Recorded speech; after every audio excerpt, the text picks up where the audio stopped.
This program contains graphic material, including offensive language. Viewer discretion is advised. They are a violent band of brothers. We kill to get in, die to get out. Their hate molded in maximum security prisons. Prison can turn somebody into a stone-cold racist. I've seen my bros with their eyes poked out, their jaws wired together. I've seen them dead. They're stone-cold killers. If you disrespect one of my bros, it's gonna be one-on-one. And threatening their supremacy is punishable by death. They're the Aryan Circle of Texas. If you come in here, you mess with one of us, guess what? You're gonna mess with all of us.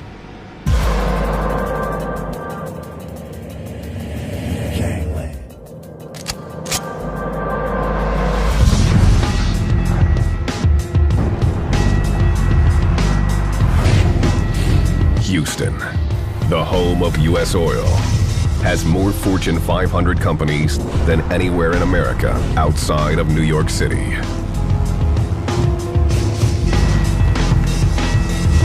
It's also got a violent gangster culture. In 2008, 295 killings shook the city. Those responsible end up in the Texas Department of Corrections, or TDC. Many inmates gang up for protection. The white race is pretty much considered to be the weaker race down here. If you show a sign of weakness or scared or intimidated, then they'll take advantage of it, try to take your money or sexually assault you. It's here that a gang of hardened criminals flourishes. The brothers and sisters of the Aryan Circle, or AC. There's almost no way to describe these people. If you want to use the term trailer trash, that would be a word that would fit. They pledge allegiance to the swastika, but they claim to be separatists, not racists. Being a racist is when you hate somebody for their color of their skin. That's not what it's about. It's about your heritage, about extending your race. What most of these groups are trying to do now is to foster the idea that it's not that we're against blacks or Hispanics or Asians, we're for the white race. Well, it's just semantics. The Aryan Circle claims not to be a gang, calling itself a family. If you're in a hostile and prison environment and you don't have any family, you're out there fighting by yourself, somebody jumps in. Your respect level for that person that got in and helped you goes way up. I mean, there's pretty much nothing you wouldn't do for that person. It's brotherhood. All gangs say they're a family. They joined this group to find something that they were lacking in their life.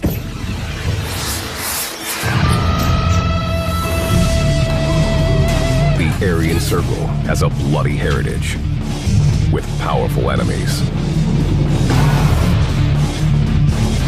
They're a menacing force that will kill anyone who threatens their supremacy. They have chosen violence over every other solution to a problem that they run into. They don't negotiate.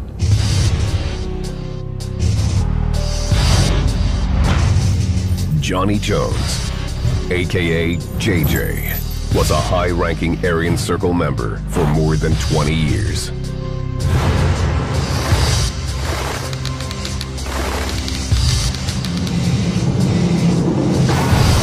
The Aryan Circle is the only family this 43-year-old knows. My parents divorced when I was 9 years old. I ended up with my mom, and then she placed us in a home for unwanted children.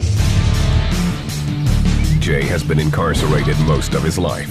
First in reform school, then juvenile detention, and then, at 17, he was sent to prison.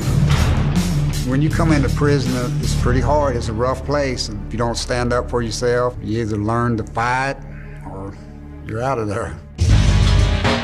JJ's been convicted of both burglary and drug possession. He's currently serving a 25-year sentence for aggravated assault. I've been up for parole 7 times. I've been denied parole 7 times. He's lived in this 75-square-foot cell for the last 9 years in segregation, or SEG. It's the TDC's answer to prison gang violence. I was placed in SEG because I'm a member of the Aryan Circle. It's pretty hard sometimes. You try to stay busy. You're locked in a single-man cell by yourself where you'll spend 23 hours a day, and your only way of communicating is either through sign language or passing notes. But being segregated hasn't slowed the Aryan Circle. It still manages to conduct business using its most powerful tool, violence. Terry Rayborn, aka Maverick, fought his way to the top of the gang.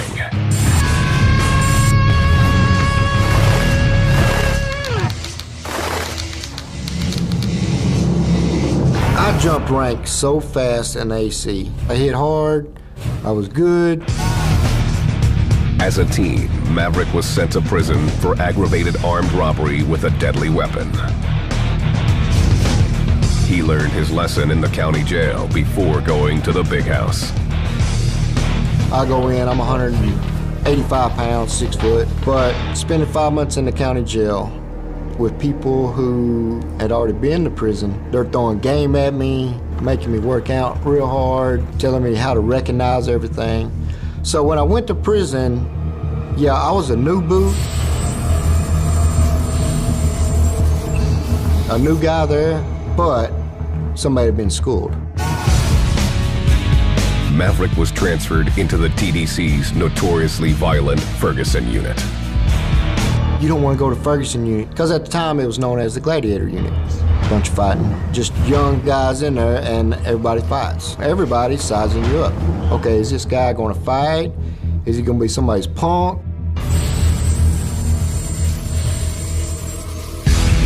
Maverick says he never was a punk. He proved he was a force to be reckoned with from day one when he challenged a shot caller on the unit. I've done put this guy on the spot that, okay, now it's either put up or shut up. And when that fight was all said and done, I done knocked him out. And everybody else was like, yeah, okay, he's gonna fight. He's gonna stand on his own 2 feet. He's gonna be more trouble than it's worth trying to mess with him. The bros of the Aryan Circle have violent track records, and defying them could lead to a bloody end. Now they're taking their battle beyond prison walls.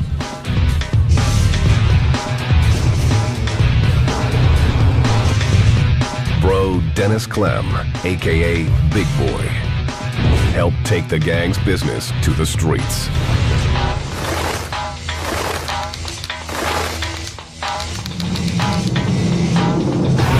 The 24-year-old had joined the gang in prison during a 4-year sentence for deadly conduct with a firearm.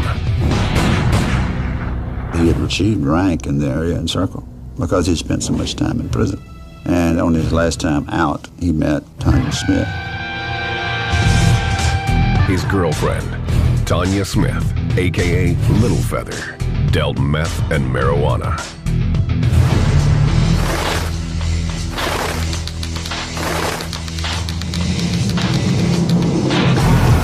In 2005, the couple got arrested smuggling guns and drugs across the Mexico border. They each served less than a year for the offense before they reconnected in Houston. Soon, they started one of the most shocking crime sprees ever to hit the South.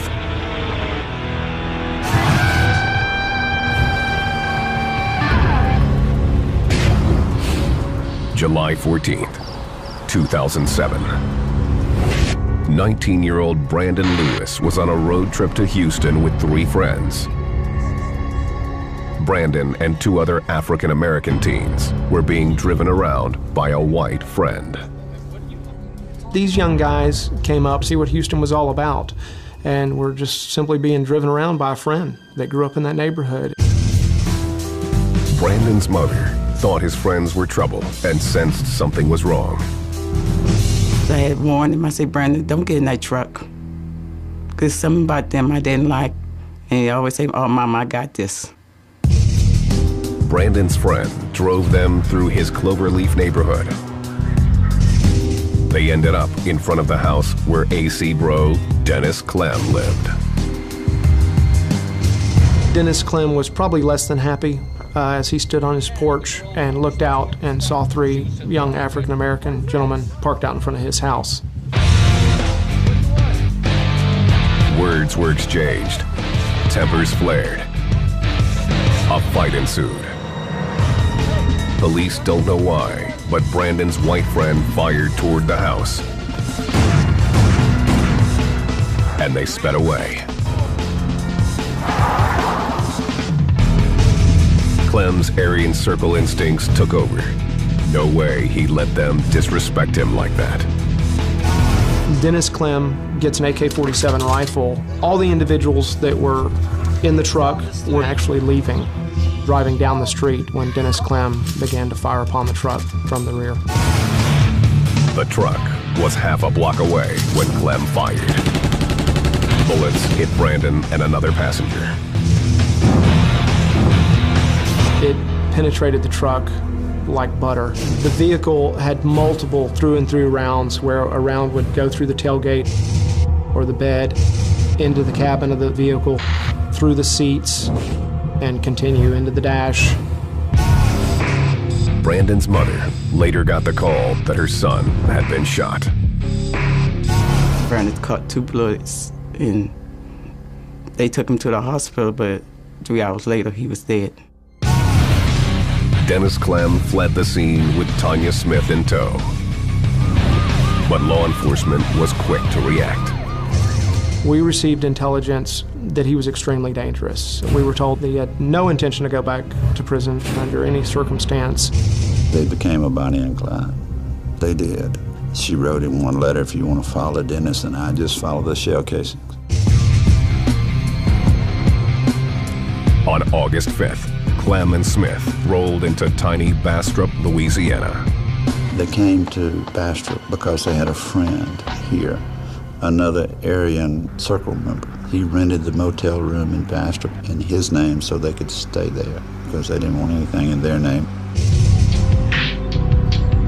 Clem and Smith holed up at the Budget Inn, located directly across the street from the Bastrop Police Department. For 5 days, they went unnoticed. Security cameras caught Clem and Smith shopping at the local Walmart. They were hiding. But the worst was yet to come. We knew that when he was out on the run, for every day that he was out there, he could wreak havoc.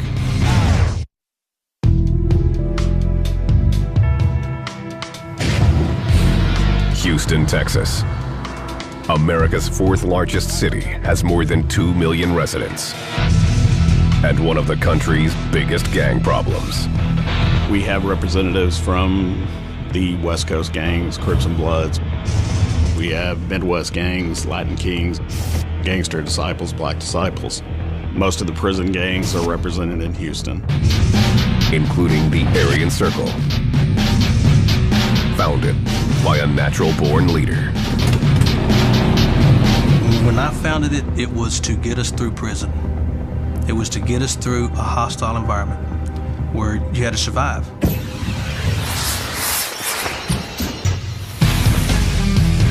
Mark Gaspard, a.k.a. Cowboy, is the Aryan Circle's founding father.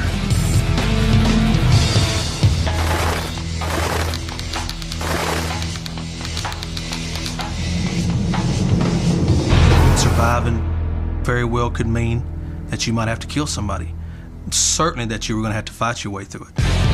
In 1979, Cowboy landed in the Texas Department of Corrections Ferguson unit on a burglary conviction.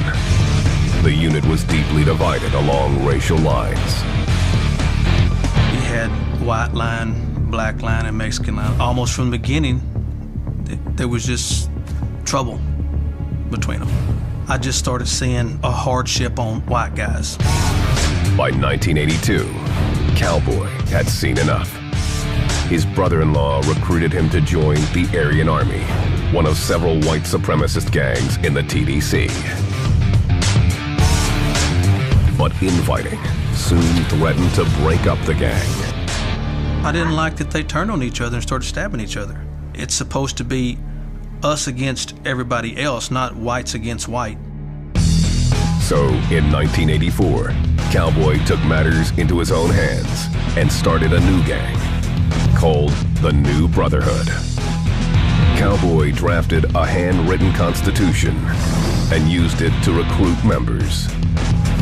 When we had to go somewhere, we would take copies of the Constitution with us. We would hope that we would run into somebody that we knew, that we could pass it on. By 1985, the New Brotherhood had about 30 members. But Cowboy wanted a name that better reflected the gang's mission. He decided on the Aryan Circle, naming it after a gang of assassins. That originated from a book by Robert Ludlum called The Meretrice Circle. And there was a group of men in there that had a circle under their chest. Our first patch was a circle. Just a circle right here underneath your breast.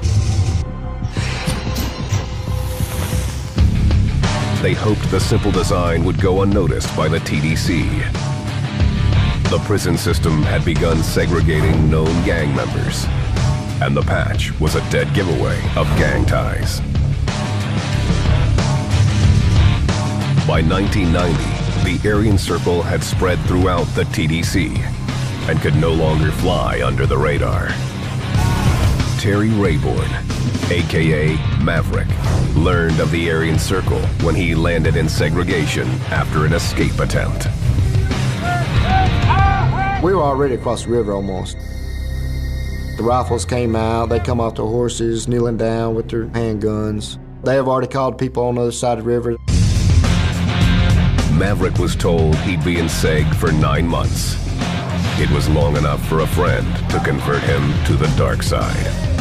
He gives me the rundown that we're a group of white dudes who are going to stand together, that once we get out on the streets, we're going to help each other out. Maverick was ordered to attack some gang members on his tier as part of his initiation. These Aryan Circle members were trying to form a new gang. These guys up the hallway say that they're going to get out of the AC, and they're going to form another gang. The gang they form is the White Knights. I ended up catching one of them in the hallway, and I whooped his ass. If you're getting out, you're going out with bruises. This kicked off a deadly war with the White Knights. It also proved Maverick was down for the cause. He followed through with everything. He wasn't one of these kind of people who just had an ideal and it petered out. By 1997, Maverick had become a ranking member of the AC. And as tensions with the White Knights grew, he became a target. At that time, I'm the VP in Compilation. Got a job in the kitchen. And 2 White Knights tried to stab me. That started a war right there. The Aryan Circle ordered a hit on Maverick's assailant. They stabbed him and broke the shank off in him. When they stabbed him, snapped the shank so it couldn't be pulled out. Stomped him, kicked him off 3-row, went down there and stomped him some more, and he went into a coma. And then they pulled the plug. This act of vengeance cemented the gang's reputation. Cowboy and Maverick watched the Aryan Circle's membership explode. We had already decided that we weren't ever going to be over 30 people. But the 30 thing never held up. It just went on and on from there. They decided they needed people on the outside to help them communicate with members in other units. So the gang enlisted women to handle their business on the streets.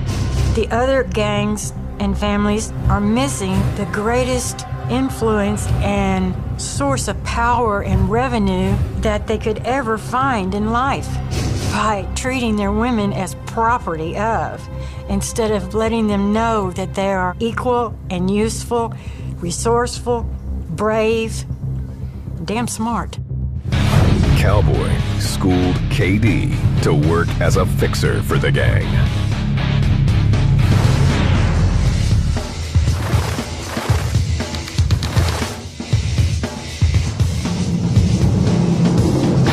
There's never been another woman that held any kind of rank over the men or over the total population until me.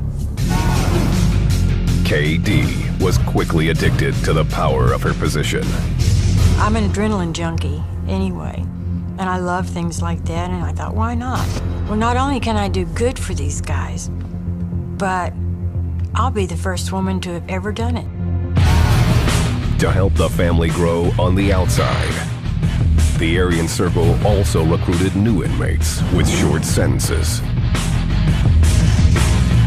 But once they got out, these new recruits had little respect for the AC's way of life. The ideals that I had were becoming outdated from the ideals of the new guys coming in. A lot of them were gang members on the streets, so they would come in and they'd already have that mentality. They began dealing drugs, an offense banned by the gang's constitution. You got people, instead of helping you get a job, throwing drugs at you. In 2000, 29 Aryan Circle bros in Odessa, Texas started cooking meth and ripped off some local dealers. You get a guy sitting in the box for 10 years, you send him out to a family that doesn't even want him around anymore. What the hell is he gonna do? He's either gonna rob a store or cook dope. Cooking dope's easy. In 15 years, Cowboy had watched the Aryan Circle become a ruthless gang of drug dealers and dope fiends, and he wanted out. You can't help but sit back and just think, is this what I want? Is this what I want to do? Is this how I want it to go? But drug dealing was nothing compared to the crime the Aryan Circle was about to perpetrate on the outside. I could work another 20 years and never have anything of that magnitude come at me.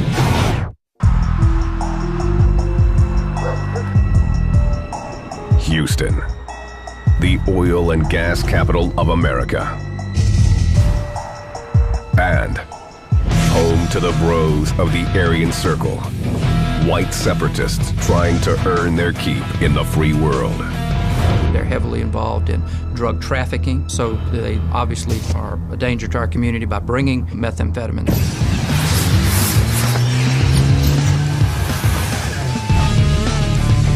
But drug use and dealing is strictly forbidden by the Aryan Circle's constitution, which spews a white is right ideology.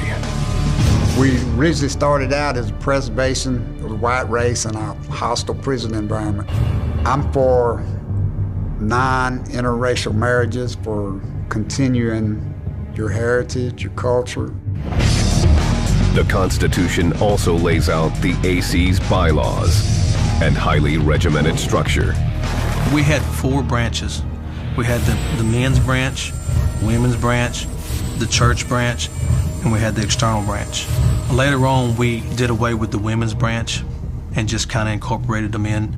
The gang's leaders are called the Center Ring. It was made up of the president, the vice president, the secretary, treasurer, and there was a sergeant at arms. The Center Ring keeps a firm grip on the gang. The Aryan Circle is divided into districts by prison unit and geographic area. Each district has a chain of command. Very bottom would be the lieutenant, then your captain, and then your deputy director, which is called a dirty dog, and then the director. Orders from the Center Ring come down in code through letters to district directors. Say you say Tina Marie's eyes are green, that means it's a green light.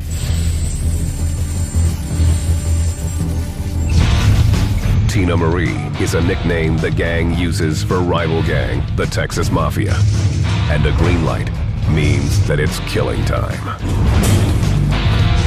These gang members run these prisons, and where they say goes. So if it's to kill someone, that person's dead.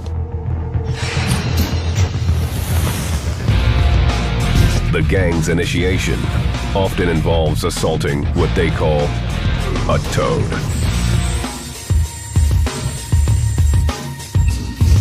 Let's say there's a loudmouth black dude on the unit. You want to be a prospect? We'll take care of that. How a prospect takes care of business can determine his future in the gang. If the guy catches him in the cell by himself, shows me he's using his head, as opposed to the guy who does it in the chow hall in front of everybody with a pitcher, bust him in the back of the head. Okay, you're going to be a crash dummy. I'm going to send you on missions that I know somebody's going to get caught doing this, but your mentality is that, okay, you're willing to do this. This process is called slotting in.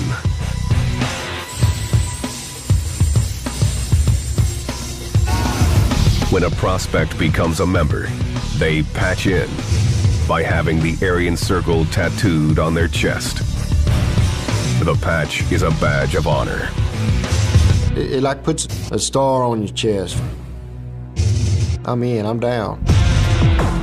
To avoid being put in segregation, bros will often camouflage the patch in a larger tattoo. I got the jacket patch straight off. It's diamond shaped, rotating swastika in the middle of it, and then inside the swastika is a circle. The square meant unity, everything equal, and each line meant honor, loyalty, dedication, and brotherhood. Every member swears allegiance to the Aryan circle until death. If a member is asked to leave the gang, he must cover his patch, or it will be removed for him. I've heard stories with razor blades straight up cut it off, burned out the circle, just like a cattle prod. The Aryan circle also prides itself on tattoos that display their beliefs. Dennis Clem and his girlfriend Tanya Smith both flew their colors proudly. Dennis was covered with tattoos. He's got AC tattooed on his wrist and a bracelet made of wood grain. And he's got a ribbon across his chest with Clem on it. And on each side of it is AC. Tanya's tattoos were evident all over her body. She had Thor's hammer tattooed on the back of her neck, and in the middle of her back was a Norseman superimposed over a swastika. And then she had tattooed across her back, "Love Thy Race." Their tats affirm their faith in Odinism, the religion embraced by many Aryan Circle members. It's based on Norse mythology and the gods Thor and Odin. It's an attractive religion to people who are prone to violence. It's very warrior-oriented, and kind of the philosophy that most gangs have, you know, live for today, for tomorrow we die. A lot of them get into it because they think that is the starting point, the basis for Aryan, because of the Vikings being pure. Odinists believe they will be rewarded in the afterlife. The belief is that when you go to the other side, when you die, if you die as a warrior in battle, you go to Valhalla, which is a great hall where you sit around and you drink mead and you fight every day and you get cut up and you kill other people, and at the end of the day, you're restored to the way you were and you keep doing it all over again. Women are called Valkyries, and they play a crucial role. The Valkyries were daughters of Odin that carried the dead from the fields of battle, and if you died gloriously in battle, you were taken to Valhalla. Aryan Circle member Dennis Clem and his girlfriend Tanya Smith would try to live by the tenets of their religion. For them, the trip to Valhalla would start with a deadly shootout in a quiet Louisiana town. He was ready to go out in a blaze of glory, which he constantly bragged about. Dennis was ready to go. He was ready to go to Valhalla.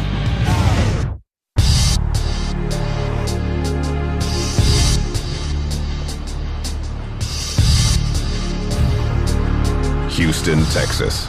By 2007, the brothers of the Aryan Circle prison gang were making a name for themselves on the outside, dealing methamphetamine and murder.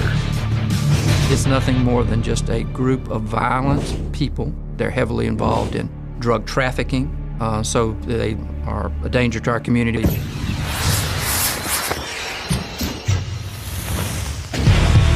Dennis Big Boy Clem was one of the gang's most violent members.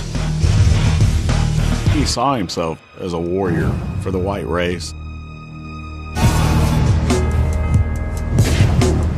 July 14th, 2007. Dennis Clem and his girlfriend Tanya Littlefeather Smith were on the run.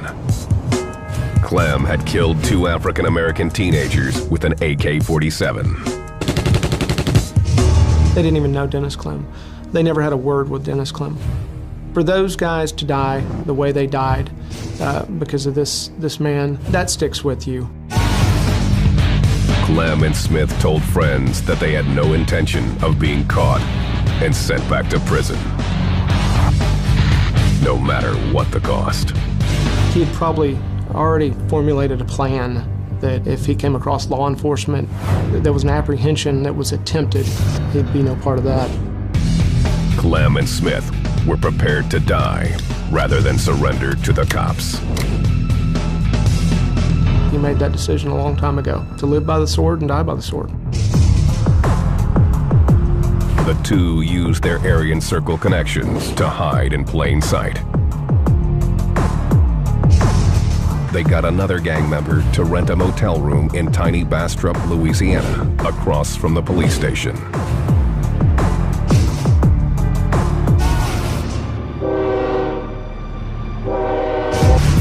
August 10th. The Aryan Circle member who rented the room was also wanted by police for stealing a stereo. Bastrop police detectives Chuck Wilson and John Smith were working the case. The 2 men had been partners for 11 years. These young men were very straightforward, very honest, very sincere, both family men and very much a part of the community. One of the detectives got a call on his cell phone, telling him that the man he was looking for had checked into the motel. They headed over, unaware of what they were walking into. They made a call during their lunch hour to respond to stolen stereo equipment. I mean, it's not like this was a murder. The detectives were cautious, but they unassumingly knocked on the door. You knock on that door, and you just never know what's really in there. It's hard to do much intel. It was some time before the door opened. I would say in excess of a minute. Tanya Smith opened the door. The detectives could immediately smell marijuana, and they saw a bong on the nightstand near the bed.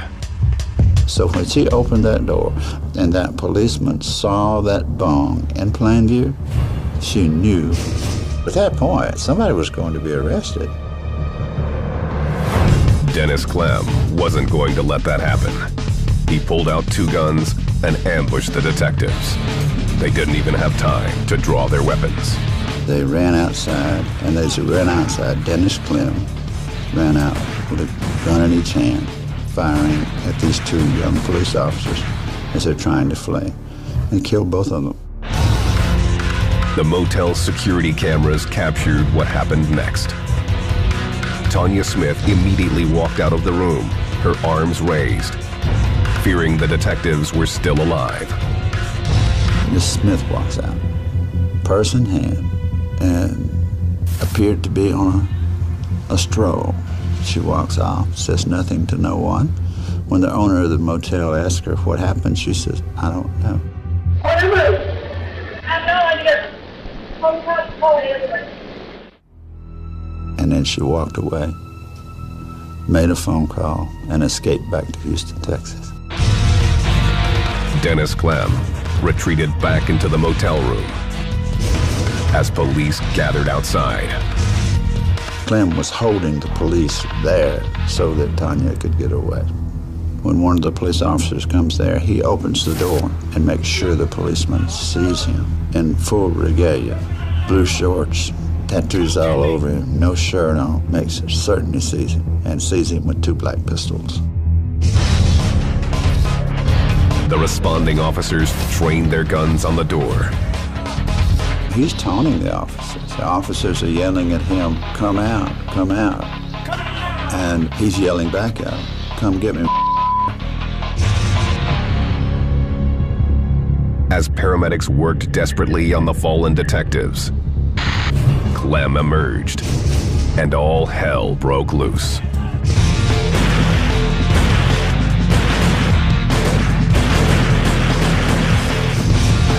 Clem popped off shot after shot. Car windows exploded as police ducked for cover and fired back.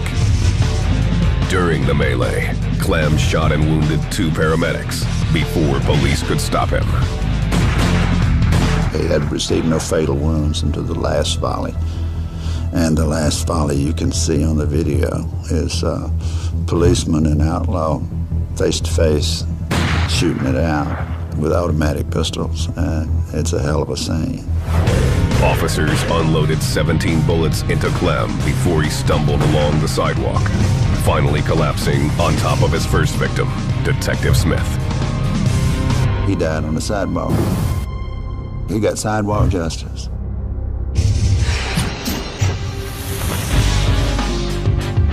Detectives at the scene quickly learned what had fueled Dennis Clem's murderous assault.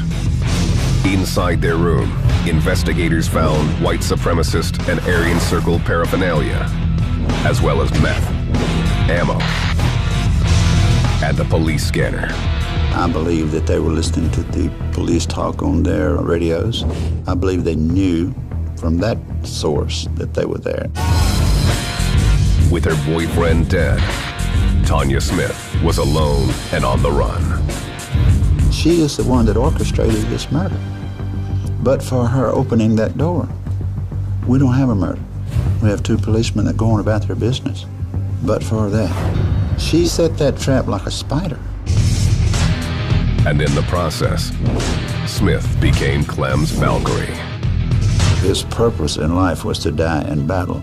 It just happened to happen that day in Bastrop, Louisiana. Valhalla didn't take him. Hell took him. There's no question of that. And his girlfriend is just as guilty as she was.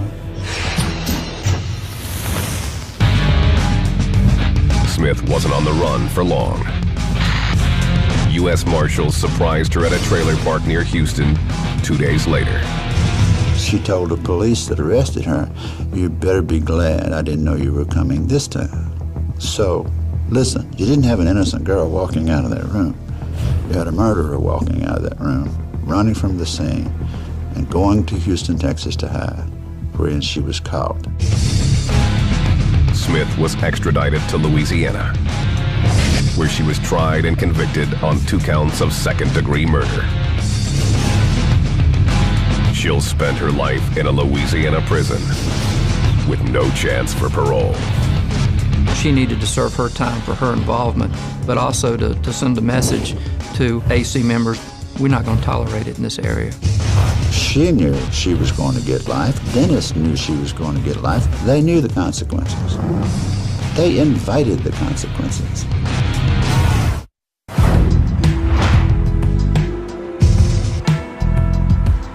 In August 2007, the heat was on the Aryan Circle, a violent prison gang. Gang member Dennis Big Boy Clem killed 2 teenagers in Houston, Texas, and 2 detectives in Bastrop, Louisiana, just weeks apart.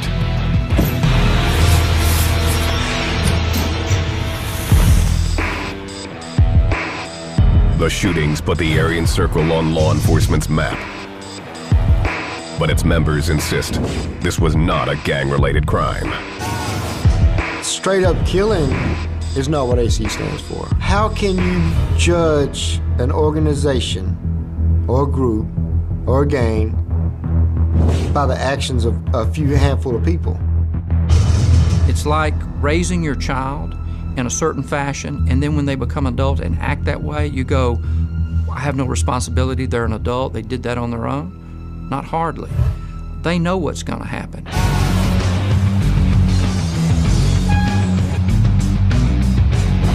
The Aryan Circle is still thriving, but some of its older members believe the gang has changed. For me to consider it a gang, it really hurts because that's not what I joined. I mean, that's not what I fought for all them years for it to turn into a big gang. Maverick served 17 years in prison and is out on parole, working as a tire technician in Texas. He's no longer a member of the Aryan Circle, but he's still down for the cause. I mean, I went through so much with so many people that are even still in there that they're my bro. There's no way around it. And I'm gonna be bros with them forever. But that don't mean that I've got to be under this AC flag or any other flag to be this guy's bro. Still, he says being a bro does have its drawbacks. Being in the AC, yeah, it cost me a lot of time in prison. A lot. It's hard to say, yeah, okay, I regret this, but would I recommend it? No. JJ has spent the last 9 years in segregation. It's been hell, and it was his membership in the Aryan Circle that got him here. Unless he's paroled, he's got another 9 years to go. How can you explain to somebody staying in the cell 23 hours a day, being fed through a square slot in your door, or with 1 hour of recreation in a cage by yourself with a basketball and a pull-up bar? How do you explain that's not the right lifestyle?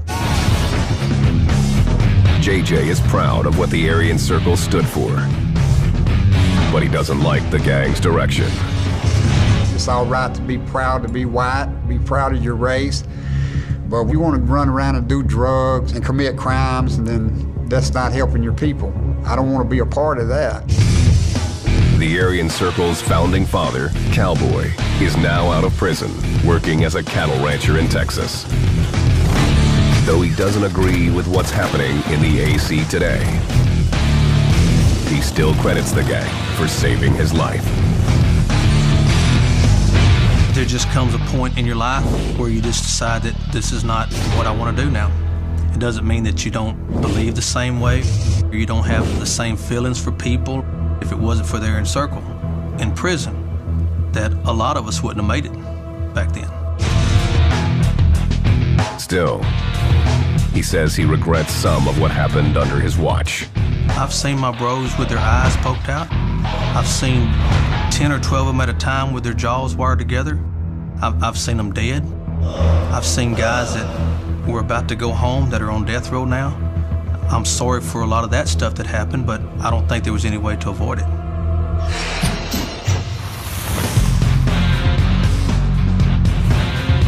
The gang publishes a bi-monthly newsletter called The Circular to spread its message of white purity and to keep its membership strong.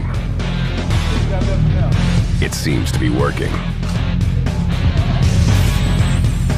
The gang has grown to more than 3,000 brothers in more than 13 states. But KD says that growth has only contributed to the family's demise. It's losing its family. It's losing what Cowboy's dream was and what all of our dream was up until about 4 or 5 years ago. It's very disheartening. Even still, she says she loves the Aryan Circle, despite what it's become in recent years. It will be just another gang of killers and dopers.